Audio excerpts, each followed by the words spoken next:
வந்துருச்சு. எல்லாரும் சொந்த ஊருக்கு வருவீங்க.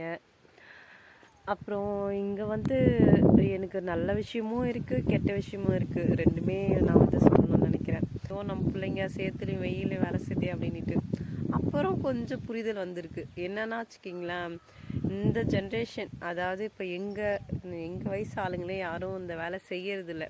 இன்னும் 10 வருஷம் போனால் இந்த வேலை யார் யார் செய்வாங்கன்ட்டு தெரியல.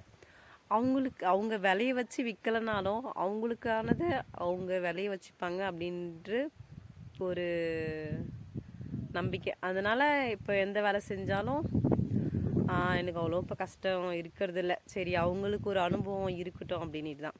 நீங்கள் கண்டிப்பாக இப்போ பொங்கலுக்கு வரதுனால பசங்களை வந்து எல்லாருக்குமே நல்லாயிருக்கும், சொந்தம் நல்லாயிருக்கும், எடுத்துகிட்டு போயிட்டு காட்டுங்க, செய்ய சொல்லுங்கள். ஏன்னா இது வந்து படிக்கிறது எந்த அளவுக்கு முக்கியமோ அந்த மாதிரி விவசாயத்தை கற்றுக்கிறதும் முக்கியம். ஏன்னா அடுத்த ஜென்ரேஷன்லாம் அந்த வேலை தெரியாமல் கூட போகிறதுக்கெலாம் நிறைய வாய்ப்பு இருக்குது. இப்போ அந்த மாதிரி தான் நடந்துட்டுருக்கு.